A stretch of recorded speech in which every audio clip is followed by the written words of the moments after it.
2월의 어느 차가운 아침이었습니다. 도심에서 시작된 평범한 일상은 순식간에 192명의 소중한 목숨을 앗아간 거대한 비극으로 변하고 말았죠. 단 한 사람의 그릇된 선택이 불러온 151명의 부상자와 수많은 통곡 소리.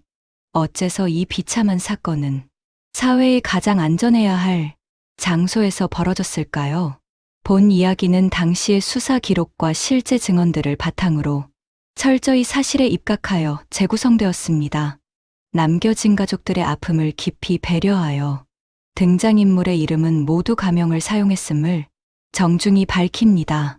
세상의 모든 소리가 멈춰버린 듯했던 그날, 우리가 결코 잊어서는 안 될 그날의 진실과 애절한 사연들을 한데 모아 이제 경건한 마음으로 그 첫 장을 정중히 열어보겠습니다.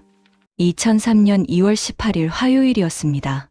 그날 아침 대구의 기온은 영하 4도까지 떨어져 꽤 쌀쌀했습니다. 유난히 차가운 새벽바람이 도심 건물 사이를 매섭게 훑고 지나가던 날이었지만 그 속에서도 사람들의 일상은 여느 날과 다름없이 부지런히 움직이고 있었죠. 거리는 출근을 서두르는 직장인들의 분주한 발걸음과 등교하는 학생들의 활기찬 목소리로 조금씩 온기가 돌기 시작했습니다. 시장 어귀에서는 상인들이 피워 올린 따뜻한 연기가 차가운 공기 속으로 흩어지며 하루의 시작을 알리고 있었습니다. 대구 북구의 어느 조용한 주택가, 31살 지연 씨는 평소보다 훨씬 일찍 눈을 떴습니다. 오늘은 그녀의 인생에서 아주 중요한 날 중 하나였기 때문입니다. 바로 오랫동안 준비해온 직장의 최종 면접이 있는 날이었죠. 지연 씨는 며칠 전 새로 사둔 검은 구두를 꺼내 조심스레 닦았습니다. 반짝이는 구두 위로 비치는 자신의 얼굴을 보며 그녀는 간절한 기대와 떨리는 마음을 다잡았습니다. 구두를 닦는 그 짧은 시간 동안 지연 씨는 자신이 그려갈 미래를 수없이 상상했을 겁니다. 번듯한 직장에 들어가 부모님께 첫 월급으로 내복을 사드리고 당당한 사회인으로서 첫걸음을 내딛는 자신의 모습을 말이죠. 부엌에서는 딸의 면접을 응원하는 어머니의 분주한 손길이 이어졌습니다. 도마 위에서 경쾌하게 울리는 칼질 소리와 함께 구수한 된장찌개 냄새가 온 집안을 따뜻하게 채웠습니다. 어머니는 딸이 혹시나 체할까봐 정성스레 국을 뜨고 따뜻한 밥 위에 계란 후라이 하나를 얹어주며 나직하게 속삭였습니다. 긴장하지 말고 잘하고 와라. 우리 딸 좋아하는 갈비찜 해놓고 기다릴게. 어머니의 따뜻한 배웅을 뒤로하고 현관문을 나선 지연 씨는 환하게 웃으며 손을 흔들었습니다. 나 진짜 잘하고 올게요. 저녁에 봐요, 엄마. 현관문이 닫히는 소리가 아파트 복도에 나직하게 울려 퍼졌습니다. 그것이 어머니가 기억하는 딸의 마지막 빛이었고 가장 찬란했던 웃음이었죠. 어머니는 딸이 나간 문을 한참 동안 바라보며 우리 딸 오늘 고생 많겠네 하고 혼잣말을 중얼거렸습니다. 그 문 뒤로 다시는 돌아올 수 없는 먼 길을 떠난 줄은 꿈에도 모른 채 말입니다. 비슷한 시각, 중구의 어느 아파트에서는 67 성수 어르신이 낡았지만 깨끗하게 다려진 외투를 걸치고 있었습니다. 오랜만에 고등학교 동창들을 만나기로 한 날이었습니다. 어르신은 거울 앞에서 옷매무새를 가다듬고 주머니 속 지갑을 몇 번이나 확인했습니다. 지갑 속에는 다가올 손주들의 생일에 줄 용돈을 넣어둔 하얀 봉투가 소중하게 들어있었죠. 봉투를 만지는 어르신의 손길에는 잔잔한 설렘과 행복이 가득 묻어났습니다. 할아버지 최고! 라고 외치며 달려올 손주들의 통통한 볼을 떠올리니 절로 웃음이 지어졌습니다. 오늘 중앙로역 근처 국밥집에서 만나기로 했으니 조금 서둘러야겠구먼. 아내에게 가벼운 인사를 건네고 집을 나선 어르신은 지하철역으로 향하는 버스에 몸을 실었습니다.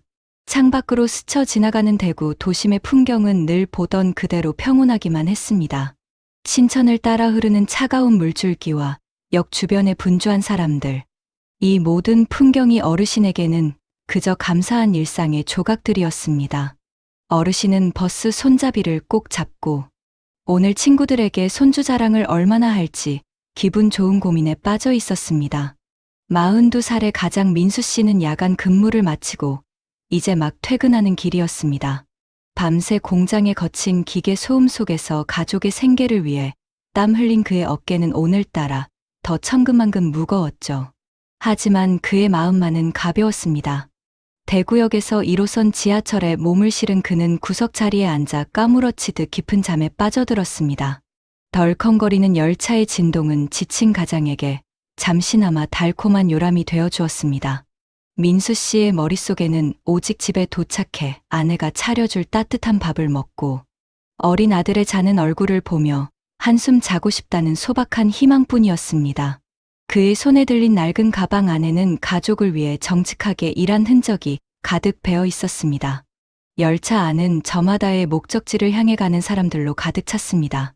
누군가는 무릎 위에 면접 서류를 올려두고 떨리는 목소리로 문장을 외우고 있었고, 또 누군가는 친구에게 전화를 걸어 약속 장소를 다시 확인하며 환하게 웃고 있었습니다. 교복을 입은 학생들은 가방을 고쳐매며 어제 본 TV 프로그램 이야기와 선생님 뒷담화를 나누기에 바빴죠.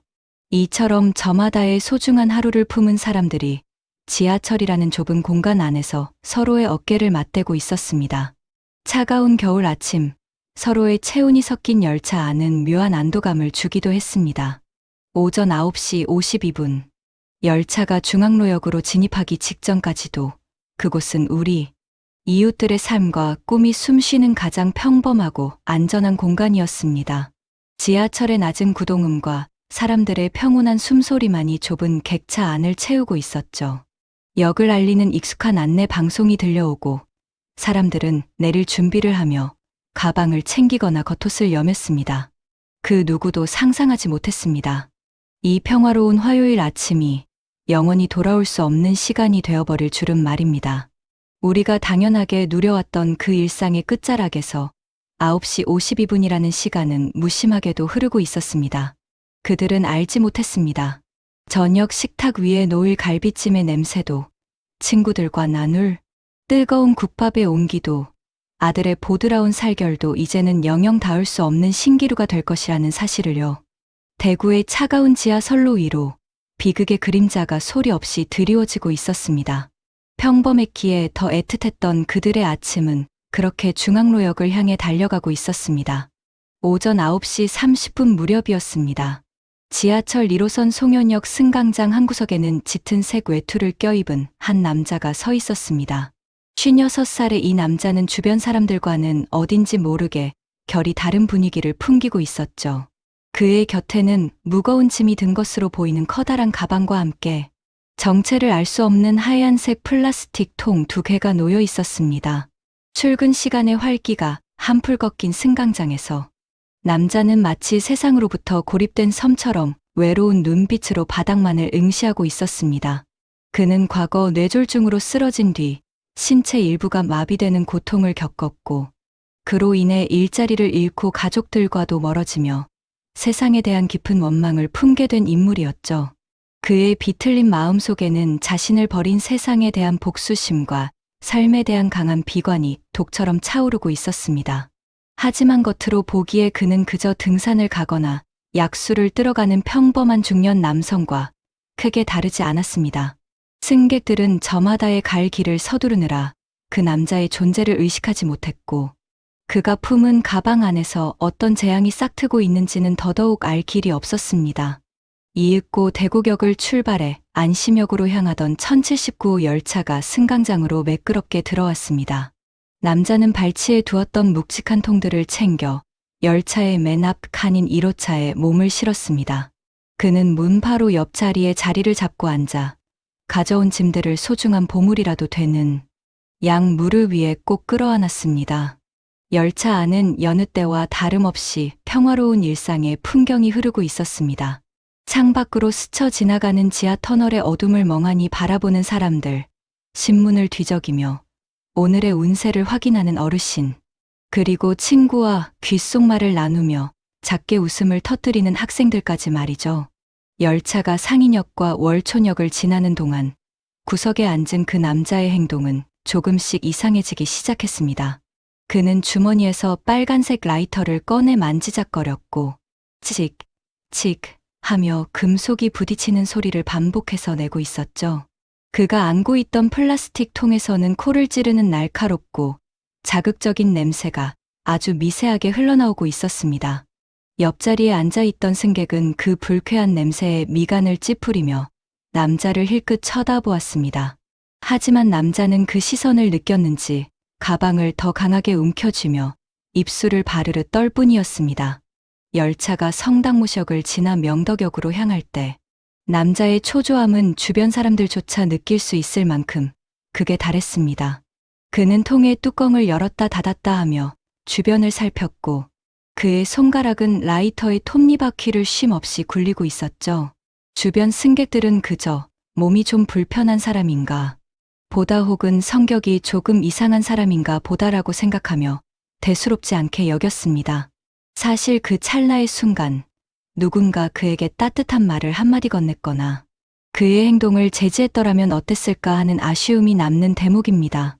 하지만 평화로운 일상에 익숙해진 우리에게 타인의 이상 행동은 그저 피하고 싶은 불편함일 뿐이었죠.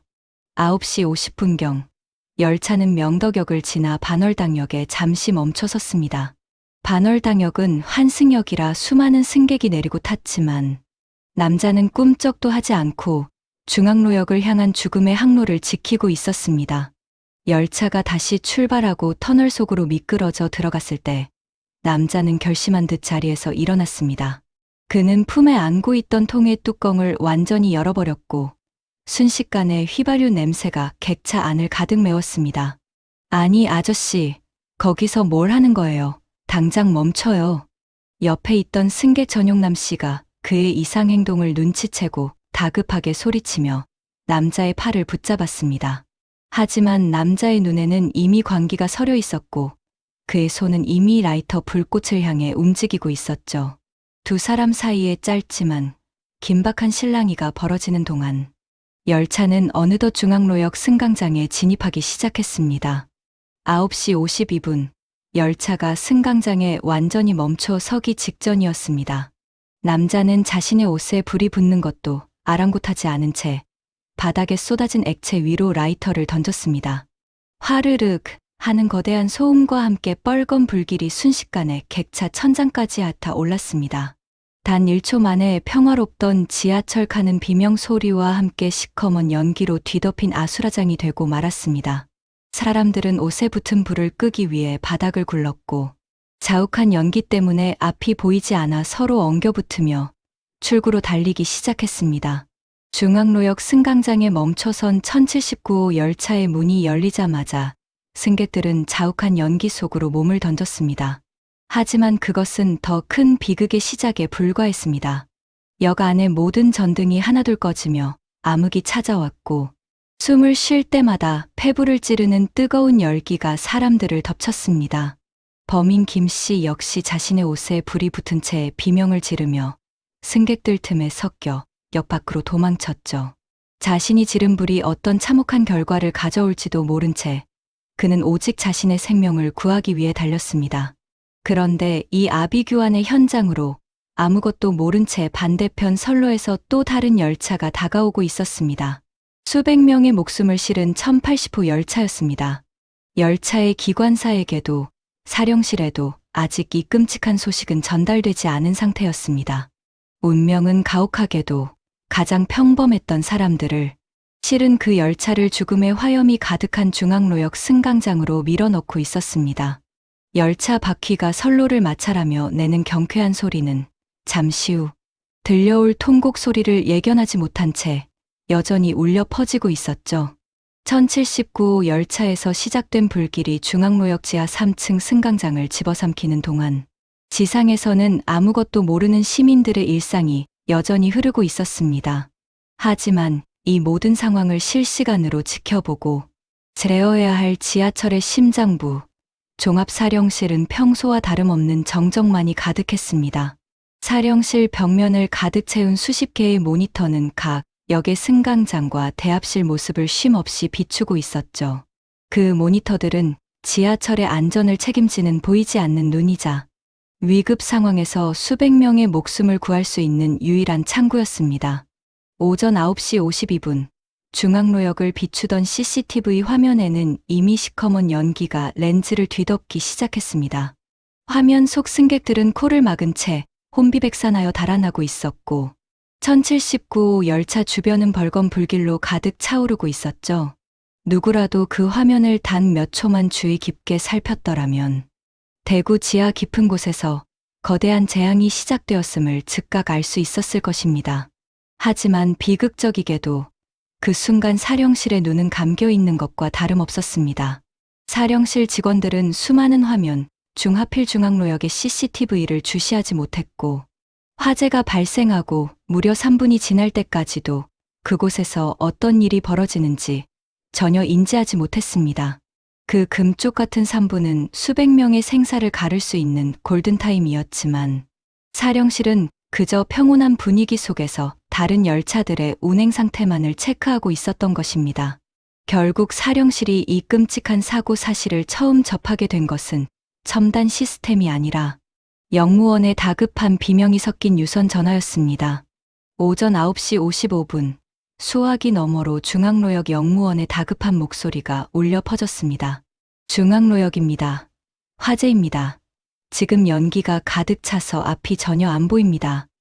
빨리 119에 신고 좀 해주십시오.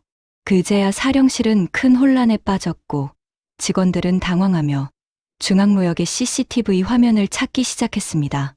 하지만 이미 중앙로역의 통신 장비와 전력 시설은 화재로 인해 하나둘 마비되고 있었고 화면은 지지직거리는 노이즈와 함께 암흑으로 변해가고 있었죠. 사령실의 대처는 너무나도 안일했고 그들의 판단력은 이미 마비된 상태였습니다. 그런데 바로 그 순간 이 참사를 사상 최악의 비극으로 만든 결정적인 실책이 벌어지고 맙니다. 반대편 선로에서 중앙로역을 향해 달려오던 1080호 열차는 화재 신고가 접수된 9시 55분, 당시 아직 이전 역인 대구역을 출발하여 터널 안으로 진입하기 전이었습니다. 사령실이 그 짧은 순간에 중앙로역에 화재가 발생했으니 절대로 진입하지 말고 대구역에 대기하라는 명확한 지령만 내렸더라면 어땠을까요? 그 짧은 판단 하나가 수백 명의 목숨을 구할 수 있는 마지막 기회였다는 사실을 사령실은 간과하고 있었습니다. 오히려 사령실은 1080호 기관사에게 중앙로역에 화재가 발생했으니 조심해서 진입하라는 이해할 수 없는 지시를 내렸습니다. 화재가 난 역에 열차를 들이지 말아야 한다는 기본적인 상식조차 지켜지지 않았던 것이죠. 아무것도 모르는 1080호 열차 안의 승객들은 그저 평소처럼 열차가 역에 무사히 도착하기만을 기다리고 있었습니다. 어머니와의 저녁 약속을 떠올리며 미소 짓던 지연 씨도 손주들에게 줄 용돈 봉투를 품에 안고 있던 성수 어르신도 말입니다. 열차에 박히는 시커먼 죽음의 연기가 뿜어져 나오는 중앙로역 승강장을 향해 거침없이 굴러가고 있었습니다. 9시 56분, 마침내 1080호 열차가 중앙로역 승강장으로 미끄러지듯 들어섰습니다. 열차의 강력한 전조등 빛이 자욱한 연기 속을 뚫고 지나가는 그 순간 승객들은 비로소 창밖에 무서운 진실을 마주하게 되었습니다. 하지만 이미 열차는 멈출 수 없는 지옥의 한복판까지 들어와 버렸고 닫힌 철문 뒤로 승객들은 가차없이 밀어 넣어졌습니다. 사령실에 보이지 않았던 눈과 현장을 인지하지 못했던 안일함이 만나는 바로 그 순간이었습니다. 대구 지하철 참사의 가장 참혹한 이막은 그렇게 1080호 열차의 진입과 함께 시작되고 있었죠. 터널 안의 차가운 공기는 어느새 뜨거운 열기로 바뀌어 열차의 외벽을 때리기 시작했습니다. 승객들의 평온했던 아침은 그렇게 연기 속으로 흩어지고 멈춰버린 지휘소의 실책은 수백 명의 운명을 어둠 속으로 끌어당기고 있었습니다. 이제 중앙로역 지하 3층은 두 대의 열차가 뿜어내는 화염과 독가스로 가득 찬 거대한 용광로가 되어가고 있었습니다. 세상의 모든 빛이 사라진 그곳에서 승객들의 마지막 사투는 그렇게 시작되었습니다. 9시 56분, 운명의 시계추는 마침내 멈출 수 없는 비극의 정점을 향해 기울어지기 시작했습니다. 시커먼 독가스와 거대한 화마가 이미 지배해버린 중앙로역 지하 3층 승강장으로 아무것도 모르는 1080호 열차가 미끄러지듯 진입했지요. 열차의 강력한 전조등이 어둠을 뚫고 승강장을 비추었지만 그 빛에 반사되어 돌아온 것은 평소에 익숙한 풍경이 아니라 앞을 분간할 수 없는 거대한 연기의 벽이었습니다. 열차가 승강장에 멈춰 서기도 전 창밖으로는 믿기 힘든 광경들이 스쳐 지나갔습니다. 옷에 불이 붙은 채 비명을 지르며 뛰어다니는 사람들. 그리고 이미 뼈대만 남은 채 타오르고 있는 반대편 1079호 열차의 참혹한 모습이었죠. 1080호 열차 안에 타고 있던 승객들은 본능적인 공포에 휩싸여 자리에서 일어났습니다. 새 구두를 신고 면접장으로 향하던 지연 씨도, 손주들에게 줄 용돈 봉투를 만지작거리던 성수 어르신도 얼어붙은 채 창밖을 응시했습니다. 사람들은 당장이라도 문이 열리면 밖으로 뛰쳐나갈 준비를 하며 가방을 움켜쥐었지만 바로 그 순간 객차 안에는 너무나도 평온한 목소리의 안내 방송이 흘러나왔습니다. 승객 여러분께 안내 말씀드립니다. 현재 중앙로역 화재로 인해 열차가 잠시 정차 중입니다. 역사 내 연기가 심하니 승객 여러분께서는 동요하지 마시고 객차 안에서 잠시만 대기해 주시기 바랍니다. 이 짧고도 단호한 방송 한마디는 탈출할 수 있었던 마지막 골든타임을 앗아간 가혹한 밧줄이 되고 말았습니다. 승객들은 평소 신뢰했던 시스템의 목소리에 기다리면 곧 출발하겠지라는 생각으로 다시 자리에 앉거나 서로의 눈치를 살피며 머뭇거렸습니다. 하지만 창밖의 상황은 방송 내용과는 비교할 수 없을 정도로 처참하게 돌아가고 있었습니다. 반대편 1079호에서 뿜어져 나온 거대한 열기와 유독가스는 열차의 공기 정화 장치를 타고 1080호 내부로 순식간에 스며들기 시작했지요. 객차 안은 단 몇 초 만에 매캐한 냄새로 가득 찼고 사람들은 손수건이나 옷소매로 코와 입을 막으며 괴로워했습니다. 9시 57분, 열차의 전력이 완전히 차단되면서 객차 안의 불빛마저 모두 꺼지고 말았습니다. 칠흑 같은 어둠이 찾아오자 사람들의 인내심은 바닥을 드러냈고 여기저기서 울부짖는 소리와 비명이 터져 나왔습니다. 문 좀 열어주세요. 숨을 못 쉬겠어요. 제발 살려주세요. 하지만 이미 화재로 인해 전동차의 문은 전기로 작동하지 않는 상태가 되었고 무거운 철문은 승객들의 힘으로는 꿈쩍도 하지 않았습니다. 열차 외벽은 승강장의 불길에 달궈져 만지는 것조차 뜨거운 고통이었으며 천장에서는 녹아내린 내장재가 비처럼 쏟아지기 시작했죠. 지연 씨는 어둠 속에서 더듬거리며 문 근처로 다가갔지만 이미 앞이 보이지 않을 정도로 자욱한 연기가 시야를 완전히 가려버렸습니다. 성수 어르신 역시 바닥에 엎드린 채 거친 숨을 몰아쉬며 아침에 보았던 아내의 얼굴을 떠올렸습니다. 오늘 친구들을 만나기로 했는데 손주들 용돈도 줘야 하는데 어르신이 품고 있던 하얀 봉투는 어느새 뜨거운 열기에 노랗게 변해가고 있었고 그의 의식도 조금씩 흐려져 갔습니다.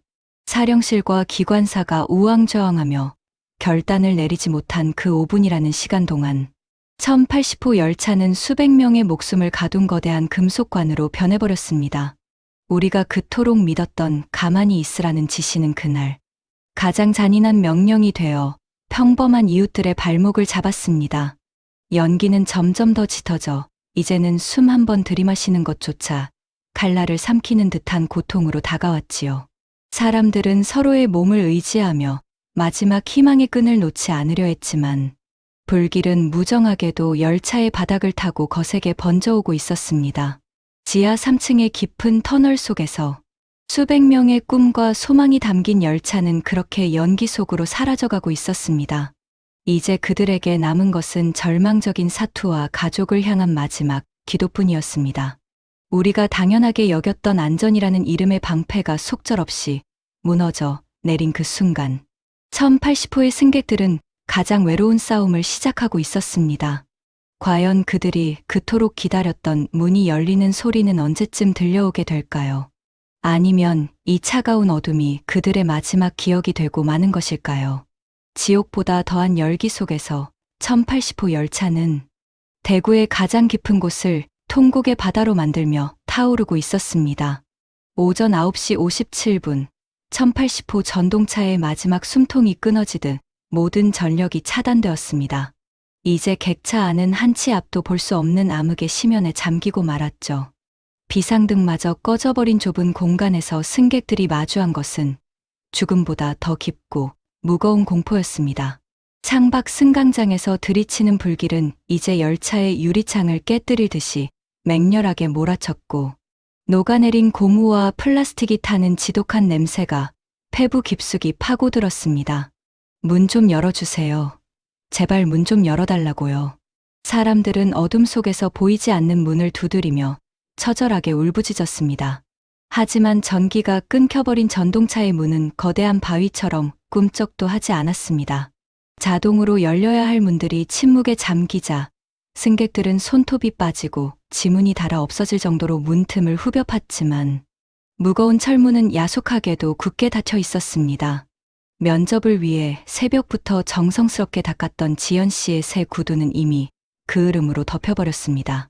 그녀는 어둠 속에서 바닥을 기며 문손잡이를 찾으려 애썼지만 뜨겁게 달궈진 차체는 손을 대는 것조차 허락하지 않는 고통이었습니다.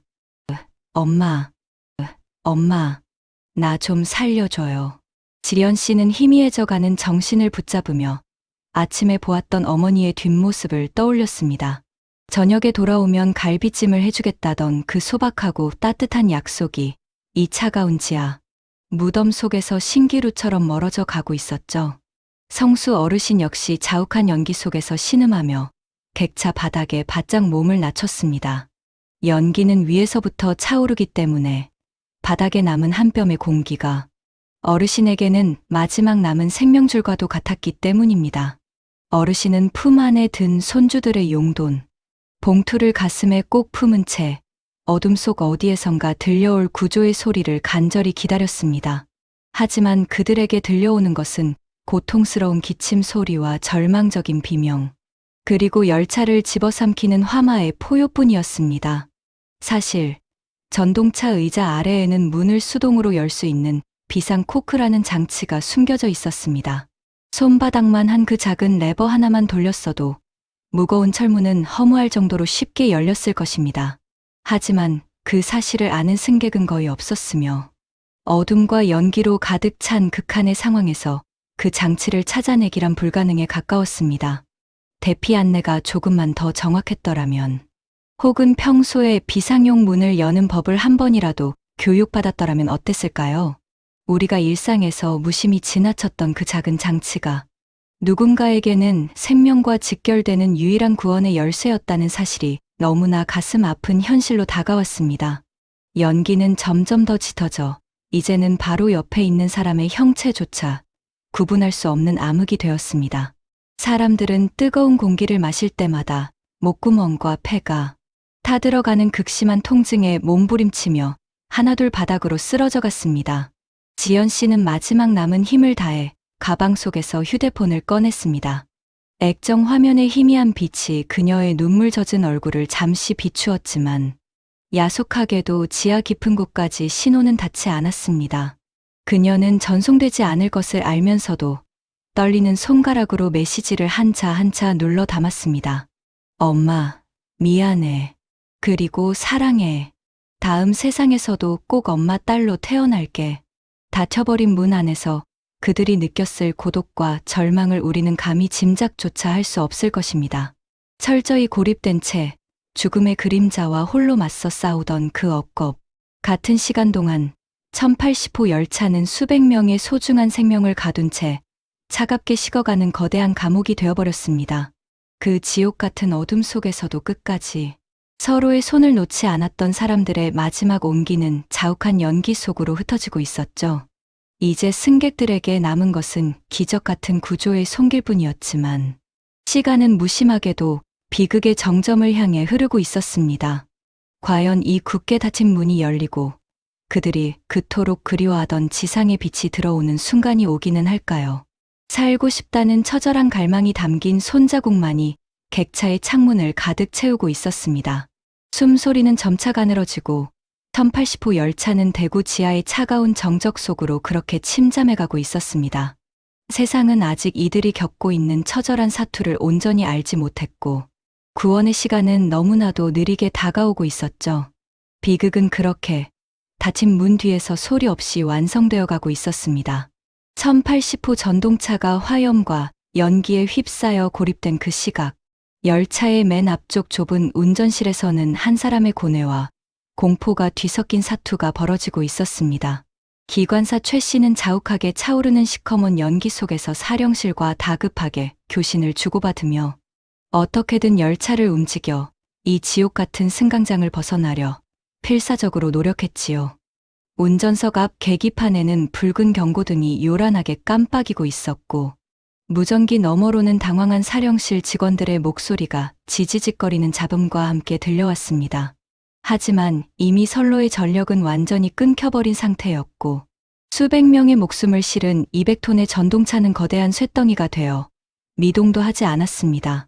운전실, 유리창 너머로 보이는 승강장은 이미 형체를 알아볼 수 없는 불바다였으며 객차 쪽에서 들려오는 승객들의 처절한 비명소리는 기관사의 판단력을 마비시키기에 충분했습니다.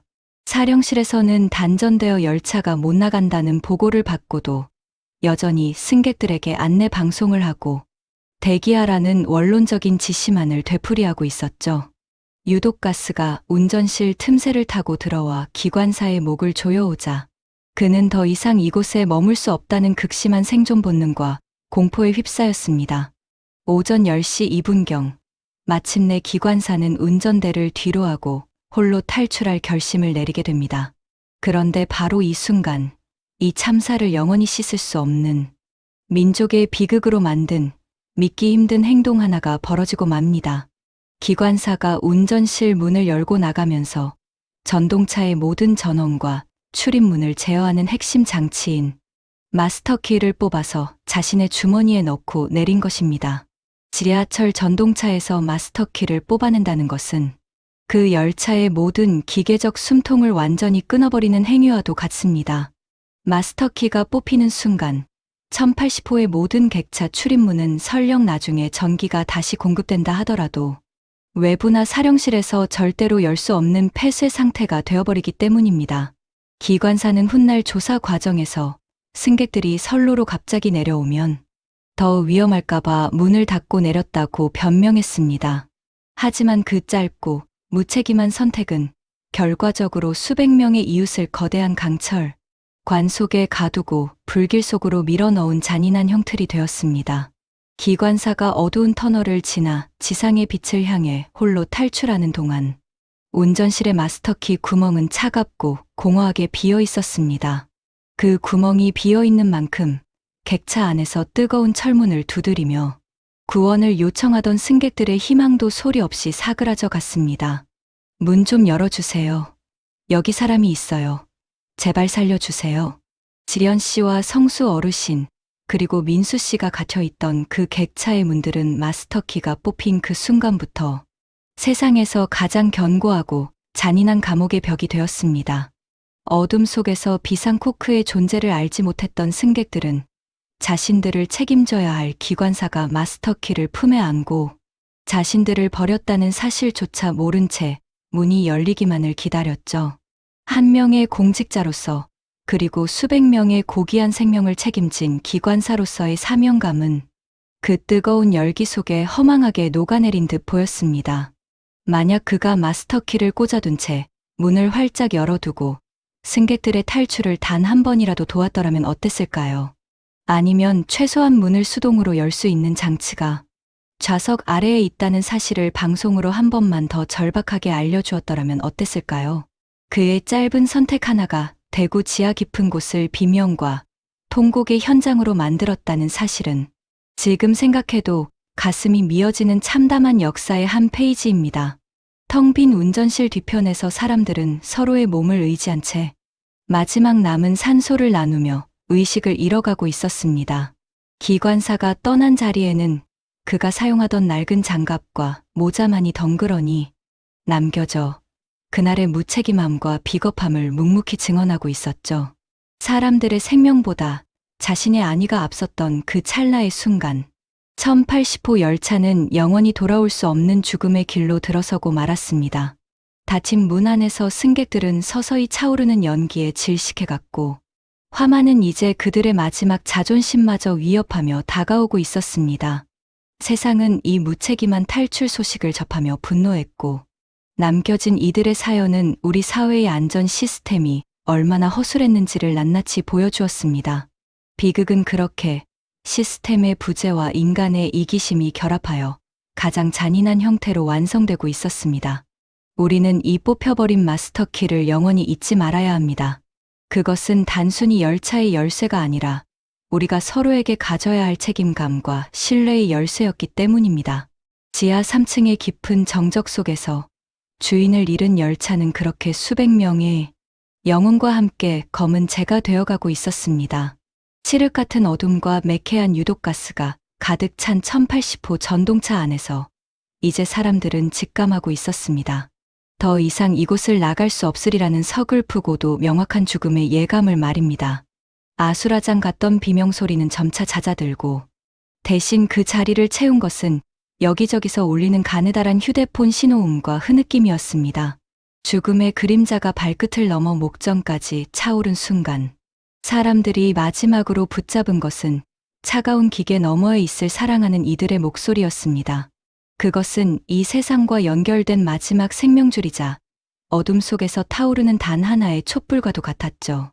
새 구두를 신고 면접장으로 향했던 딸, 지연 씨의 휴대폰이 어둠 속에서 떨리며 빛을 내뿜었습니다. 집에서 딸이 돌아오면 줄 갈비찜을 준비하며 콧노래를 부르던 어머니는 낯선 소음과 함께 들려오는 딸의 목소리에 가슴이 철렁 내려앉았습니다. 엄마, 엄마, 나야. 여기 불이 났어. 문이 안 열려. 숨을 못 쉬겠어.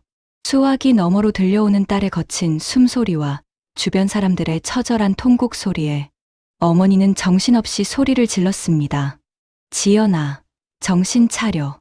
거기 어디야? 엄마가 지금 갈게. 조금만 더 참아봐. 하지만 지연 씨는 이미 알고 있었습니다. 자신의 시간이 모래시계의 마지막 모래알처럼 빠져나가고 있다는 것을요. 그녀는 흐릿해지는 의식을 필사적으로 붙잡으며 평생 가슴에만 묻어두었던 말을 눈물과 함께 쏟아냈습니다. 엄마, 미안해. 아침에 짜증내고 나와서 정말 미안해. 나 없어도 밥 잘 챙겨 먹어야 해. 엄마, 사랑해. 정말 사랑해.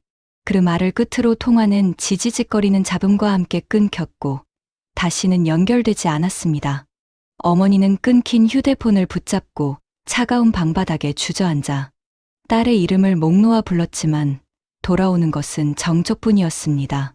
같은 시각 손주들에게 줄 용돈 봉투를 품에 꼭 안고 있던 성수. 어르신도 떨리는 손으로 아내에게 전화를 걸었습니다. 평생을 무뚝뚝하고 표현 없는 남편으로 살아온 어르신은 아내의 목소리가 들리자마자 아이처럼 울음을 터뜨리고 말았습니다. 임자. 나야. 아무래도 오늘 친구들 못 만날 것 같아. 먼저 가서 기다리고 있을게. 애들 잘 키워줘서 정말 고마웠어. 어르신은 품속에 하얀 봉투가 타지 않게 겉옷 안쪽으로 깊숙이 밀어 넣으며 아내의 이름을 나직하게 읊조렸습니다. 그것은 평생을 함께해온 동반자에게 남기는 가장 정중하고도 애절한 작별 인사였으며 못다한 사랑의 고백이었습니다. 어둠 속에서는 전송되지 못한 문자 메시지들도 수없이 작성되고 있었습니다. 희미한 액정 불빛에 의지에 떨리는 손가락으로 누른 한자에는 세상에서 가장 무거운 진심이 담겨 있었죠. 여보, 우리 아들 공부 열심히 하라고 꼭 전해줘. 먼저 가서 미안해. 당신 만나서 행복했어. 아빠, 나 이제 곧 갈 것 같아. 나 없어도 엄마 혼자 두지 말고 잘 챙겨줘. 나 아빠 딸이라서 행복했어. 화면에 희미한 빛이 하나둘 꺼질 때마다 소중한 생명의 불꽃도 함께 사그라들고 있었습니다. 구조대원들이 나중에 수습한 타버린 휴대폰들에는 차마 보내지 못한 절절한 마음들이 고스란히 남아 있었습니다. 그들이 생의 마지막 순간에 떠올린 것은 거창한 유언이나 재산이 아니었습니다. 오늘 저녁에 같이 먹기로 한 소박한 밥상, 어제 나누었던 사소한 농담, 그리고 평소 쑥스러워 다 표현하지 못했던 사랑한다는 말뿐이었죠. 유독가스가 폐를 짓누르고 뜨거운 열기가 온몸을 감싸는 극심한 고통 속에서도 사람들은 곁에 있는 모르는 이의 손을 꼭 잡았습니다. 혼자 가는 길의 두려움을 조금이라도 나누려는 듯 그들은 암흑 속에서 서로의 체온을 느끼며 마지막 숨을 나누어 마셨습니다. 우리가 일상에서 무심히 흘려보냈던 그 평범한 안부 한마디가 그들에게는 세상에서 가장 간절하고 도달할 수 없는 소망이었습니다. 굳게 닫힌 철문은 끝내 열리지 않았고 연기는 그들의 마지막 목소리마저 무겁게 덮어버렸습니다. 대구 지하철의 깊은 터널 속에는 주인을 잃은 휴대폰들만이 희미하게 깜빡이며 밤새도록 울리고 있었습니다. 지연아, 제발 전화 좀 받아봐. 아빠, 지금 어디야? 대답 좀 해봐. 가족들의 절규 섞인 외침은 차가운 수화기를 타고 허공으로 흩어질 뿐 대답해야 할 주인들은 이미 깊은 잠에 빠져들고 있었습니다. 그날 전해지지 못한 수많은 안부는 지금도 우리의 가슴 속에 아픈 흉터로 남아 공명하고 있습니다. 그들이 남긴 마지막 목소리는 우리에게 아주 평범하지만 위대한 진리를 말해주고 있습니다. 내일로 미루지 말고 지금 당신 곁에 있는 사람의 손을 잡고 사랑한다고 말하라고 말이죠. 비극은 그렇게 가장 평범했던 사람들을 가장 외롭고도 뜨거운 길로 떠나보냈습니다. 그들이 남긴 마지막 문자 메시지들은 비록 수신인에게 닿지 못했을지라도 우리 사회의 안전과 생명의 소중함을 일깨우는 영원한 경종이 되었습니다. 지하 3층의 정적 속에서 울리던 그 수많은 벨소리는 우리가 잊지 말아야 할 192명의 못다한 이야기들입니다. 우리는 이제 그 소리에 귀를 기울여야 합니다. 떠난 이들이 남긴 그 간절한 목소리가 헛되지 않도록 말입니다. 지상에서는 쉴 새 없이 울려 퍼지는 사이렌 소리가 대구 도심의 차가운 공기를 날카롭게 갈라놓고 있었습니다. 중앙로역 출구에서는 시커먼 연기가 마치 거대한 화산이 폭발하듯 하늘을 향해 뿜어져 나왔고 지나가던 시민들은 코와 입을 막은 채 그 믿기 힘든 광경을 망연자실하게 바라보았습니다. 시린고를 받고 전국 각지에서 달려온 소방대원들이 현장에 도착했을 때 그들이 마주한 것은 인간의 상상을 초월하는 지옥의 입구 그 자체였습니다.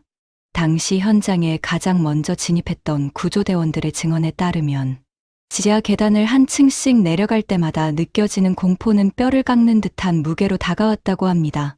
특수 제작된 방화복을 입고 무거운 공기통을 등에 맸음에도 불구하고 지하에서 밀려오는 1000도 이상의 열기는 대원들의 숨통을 단숨에 조여왔지요. 강력한 서치라이트를 비추어 보았지만 한 치 앞도 분간할 수 없는 칠흑 같은 연기는 그 강한 빛마저 검게 집어삼키고 있었습니다. 대원들은 서로의 몸을 굵은 로프로 연결한 채 벽면을 더듬으며 한 계단 한 계단 지하 깊숙한 곳으로 발을 내디뎠습니다. 지하 2층 대합실에 도착했을 때 대원들의 발끝에는 무언가 계속해서 무겁게 걸리기 시작했습니다. 그것은 미처 계단을 오르지 못하고 쓰러진 승객들의 육신이었습니다. 대원들은 숨이 턱끝까지 차오르는 극한의 상황에서도 쓰러진 이들을 한 명이라도 더 지상의 빛으로 옮기기 위해 처절한 사투를 벌였습니다. 하지만 지하 3층 승강장으로 내려가는 마지막 계단 앞에서는 수많은 사선을 넘나들었던 베테랑 구조대원들조차 잠시 걸음을 멈출 수밖에 없었습니다. 그곳에서 뿜어져 나오는 열기는 방화복의 겉면을 녹여버릴 듯 강력했고 산소통의 경보음은 생명의 시간이 얼마 남지 않았음을 경고하며 날카롭게 울려 퍼졌지요. 우여곡절 끝에 마침내 지하 3층 승강장에 발을 내디뎠을 때 대원들은 인류 역사상 가장 슬픈 광경 중 하나를 목격하게 됩니다. 2대의 열차는 이미 뼈대만 남은 채 붉게 달구어져 있었고 승강장 바닥은 녹아내린 전동차의 부속품들과 타버린 소지품들로 뒤엉켜 있었습니다. 특히 1080호 열차의 모습은 차마 눈을 뜨고 볼 수 없을 만큼 참혹함 그 자체였습니다. 마스터키가 뽑힌 채 굳게 닫혀 있던 객차의 문들은 화염에 일그러져 있었고 그 안에서는 아무런 기척도 들리지 않는 죽음의 정적만이 감돌고 있었죠. 대원들이 도끼와 유압 절단기를 이용해 그 견고한 문들을 강제로 열었을 때 그 안에서 마주한 진실은 지켜보는 이들의 심장을 멈추게 했습니다. 어둠 속에서 서로를 꼭 껴안은 채 발견된 사람들, 그리고 문 근처에 겹겹이 쌓여있던 희생자들의 모습은 그날의 사투가 얼마나 처절했는지를 말해주고 있었습니다. 검게 그을린 승강장의 하얀 벽면에는 탈출을 위해 필사적으로 문을 두드리고 벽을 긁어내렸던 수많은 손자국이 선명하게 남아 있었습니다. 그 손자국 하나하나에는 살고 싶다는 간절한 절규와 지상에 두고 온 가족을 향한 마지막 그리움이 피로 맺혀 있었지요. 구조대원들은 눈앞에 참혹한 광경에 터져 나오는 울음을 억지로 참아가며 검은 재로 변해버린 시신들을 정중히 수습하기 시작했습니다. 그들은 평생 수많은 사고 현장을 누비며 강철 같은 심장을 가졌다고 자부했지만 이토록 고요하고도 슬픈 지옥은 난생 처음이었다고 회상합니다. 뜨거웠던 화마가 휩쓸고 지나간 자리에 남은 것은 주인을 잃은 신발 한 짝, 반쯤 타버린 가방, 그리고 9시 50분대에 멈춰버린 손목시계뿐이었습니다.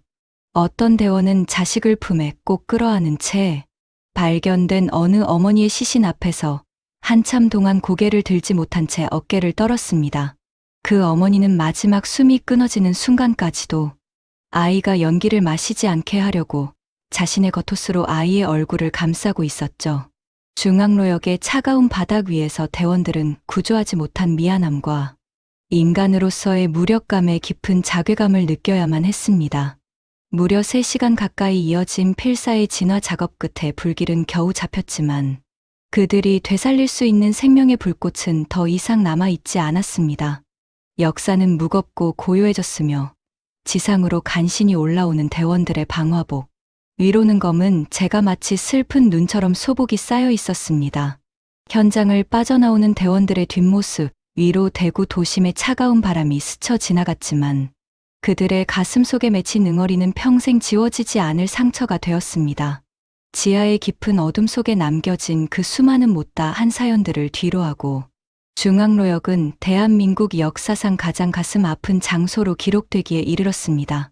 우리가 결코 잊지 말아야 할 그 사투의 현장은 누군가에게는 마지막 기도가 머물렀던 가장 거룩하고도 슬픈 성소였습니다. 그곳에 남겨진 손자국들은 지금도 우리에게 묻고 있습니다. 우리는 과연 그들의 죽음 헛되지 않게 더 안전한 세상을 만들고 있는지 말입니다. 비극의 연기는 거쳤지만 그날 구조대원들이 목격했던 그 처절한 눈물은 여전히 대구 지하의 차가운 벽면 어딘가에 흐르고 있을지도 모릅니다. 참담한 화마가 휩쓸고 지나간 자리에 남겨진 것은 이제는 형체를 알아보기조차 힘든 전동차의 흉측한 뼈대뿐이었습니다.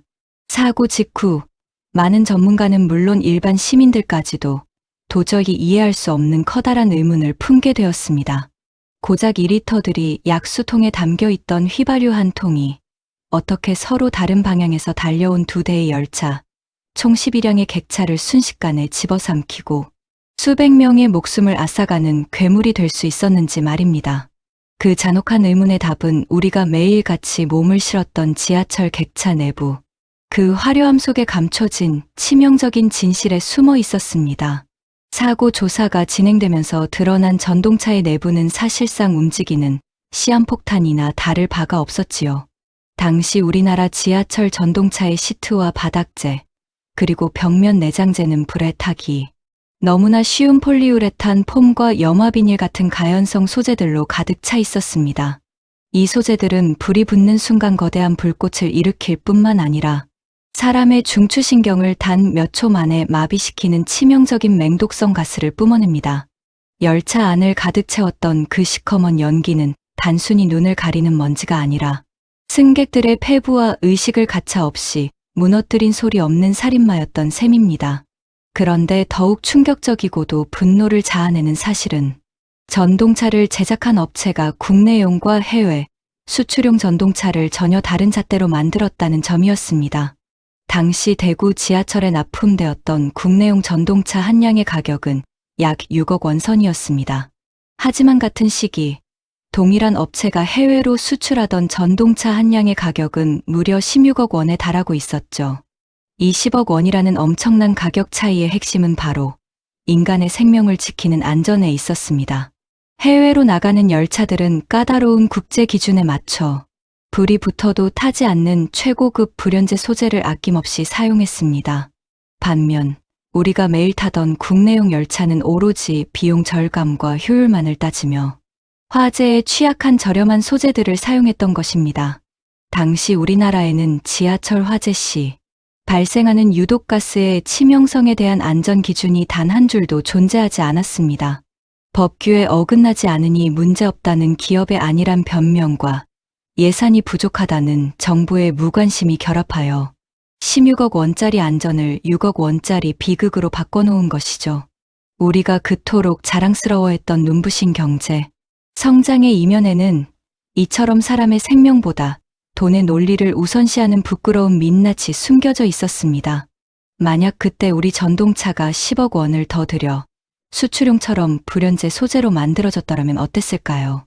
그랬다면 범인이 던진 그 작은 불꽃은 그저 한 객실의 작은 소동으로 끝났을지도 모릅니다. 지연 씨가 보냈던 마지막 간절한 문자도 성수 어르신이 품었던 노란 용돈, 봉투도 주인에게 무사히 전달될 수 있었을 것입니다. 하지만 우리 사회의 부주의와 지독한 이기심은 그 평범한 희망들을 차가운 재로 만들어 터널 속에 묻어버렸습니다. 우리는 이 대목에서 피를 토하는 심정으로 뼈아픈 교훈을 얻어야 합니다. 눈앞의 작은 이익을 위해 안전이라는 기본을 포기한 대가는 결국 우리 이웃과 가족의 눈물로 되돌아온다는 무서운 진실을 말입니다. 16억과 6억, 그 10억 원의 차이는 단순히 숫자의 차이가 아니라 우리가 사람의 목숨을 얼마나 가볍게 여겼는지를 보여주는 부끄러운 지표였습니다. 이 사건 이후 대한민국의 모든 전동차 내장재는 불에 타지 않는 소재로 전면 교체되는 거대한 변화를 맞이했습니다. 지금 여러분이 지하철에 앉아 마주하는 다소 딱딱하지만 안전한 시트들은 바로 그날의 희생자들이 남긴 뼈아픈 유산입니다. 비극은 우리에게 끊임없이 경고하고 있습니다. 안전에는 결코 타협이 있을 수 없으며 사람의 존엄함보다 귀한 가치는 이 세상 그 어디에도 존재하지 않는다고 말이죠. 우리는 차가운 강철 덩어리 뒤에 숨겨진 이 잔혹한 진실을 결코 잊지 말아야 합니다. 그것이 다시는 대구 지하철과 같은 참혹한 역사가 반복되지 않게 하는 우리 세대의 유일한 책임이자 의무이기 때문입니다. 이제 우리는 이 비극의 마침표를 찍으며 살아남은 우리가 닦아야 할 눈물이 무엇인지 진지하게 고민해 보아야 할 시간입니다. 참담했던 화마가 모든 것을 집어삼키고 지나간 자리, 시커먼 연기는 걷혔지만 우리 가슴 속에 남겨진 그날의 상처는 20년이 넘는 긴 세월이 흐른 지금까지도 지워지지 않는 깊은 흉터로 남아 있습니다. 2003년 2월 18일 대구 지하철 중앙로역은 대한민국 역사상 가장 슬프고도 참혹한 눈물로 씻겨진 장소가 되었습니다. 단 한 사람의 그릇된 판단과 우리 사회의 안일함이 불러온 대가는 너무나도 컸으며 드루데이 열차, 총 11량의 객실이 뿜어냈던 시커먼 불길은 수많은 평범한 가정의 행복을 한순간에 잿더미로 만들어버렸죠.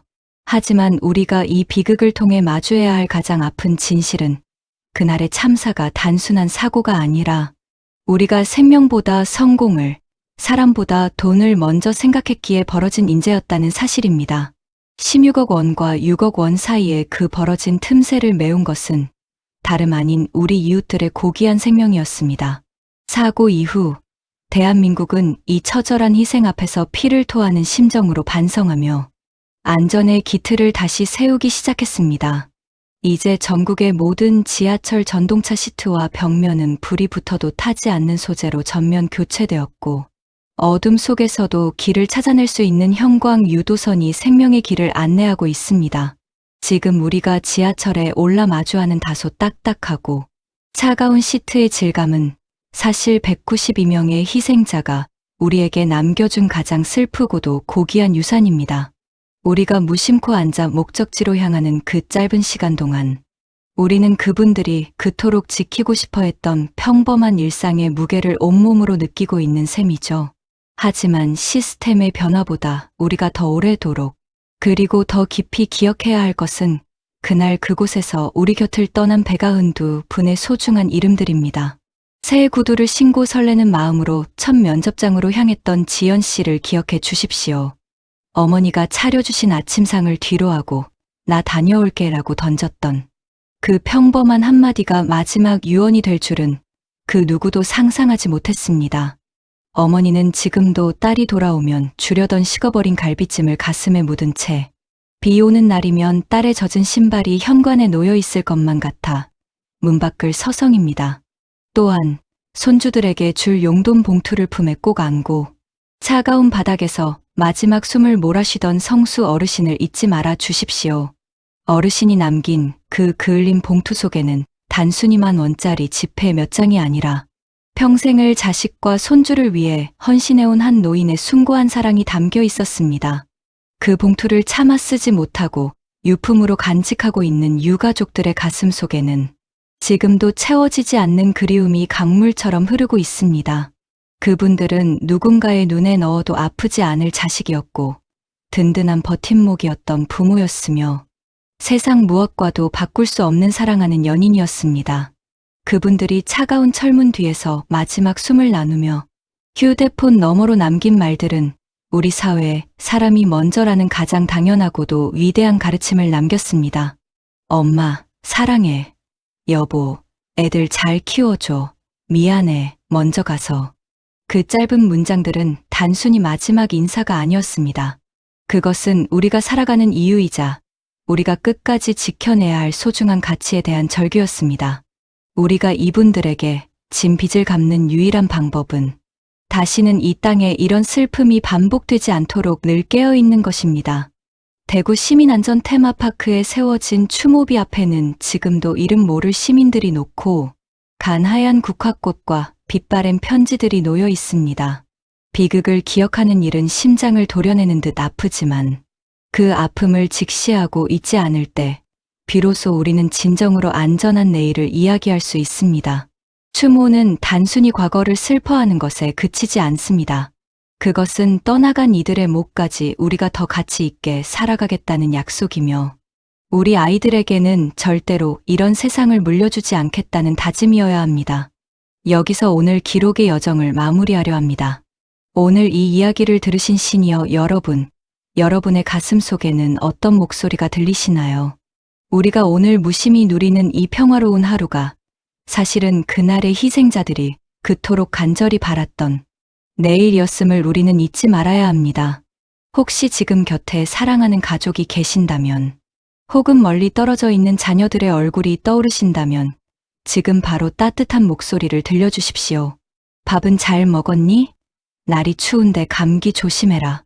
그리고 무엇보다 사랑한다는 그 흔하지만 위대한 말 한마디를 전해주십시오. 그 평범한 안부 한마디가 그날 누군가에게는 세상에서 가장 간절했던 기적이었음을 우리는 이제 잘 알고 있습니다. 192명의 영령들이 하늘나라에서는 부디 뜨거운 불길도 매캐한 연기도 없는 평온한 숲길에서 안식하시기를 진심으로 기원합니다. 그리고 긴 세월 동안 가슴 속에 숫덩이 같은 한을 안고 살아오신 유가족분들께도 깊은 위로와 존경의 마음을 전합니다. 대한민국 역사상 가장 슬프지만 반드시 기억해야 할 기록, 그 마지막 페이지를 여기서 정중히 덮겠습니다. 지금까지 긴 시간 동안 마음을 다해 함께 울고 웃으며 들어주셔서 진심으로 고맙습니다. 여러분의 앞날에 늘 안전과 평화, 그리고 사랑하는 이들의 온기가 가득하기를 두 손 모아 간절히 기도하겠습니다. 기억하겠습니다. 결코 잊지 않겠습니다.